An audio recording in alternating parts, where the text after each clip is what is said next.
Бәріне сәлем, каналға қош келдіңіздер. Бүгінгі видеода өзбек халқының өте дәмді тағамы машхурда сорпасының рецептісімен бөліскім келеді.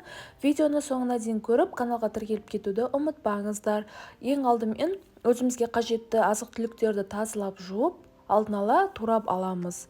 Ал енді сорпамызға кірісейік. Қызып тұрған сұйық майымызда етімізді жақсылап қызарғанша араластырып қуырамыз. Жақсылап қуырып алғаннан соң туралған пияз, сәбізді де салып, барлығын араластырып қуырып отырамыз. Содан соң туралған қызыл-жасыл болгар бұрышын салып, 2 зубчик чесногымызды майдалап турап салып, барлығын 1-2 минут жақсылап қуырамыз. Осылай жақсылап қуырып алсақ, біздің сорпамыз өте дәмді болып шығады.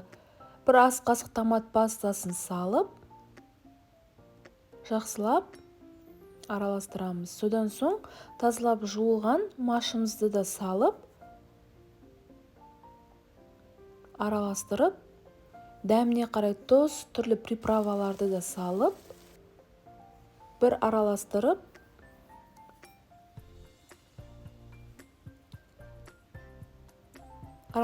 болғаннан соң қайнаған суымызды қойып, 25-30 минутқа бетін жауып піскенін күтетін боламыз.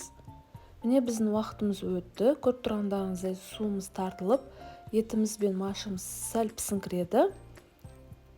Туралған картоп және де жуылған күрішімізді салып, дәмін көріп, тұз салып, араластырып, 20 минутқа газымыздың астын баяу қойып күтетін боламыз.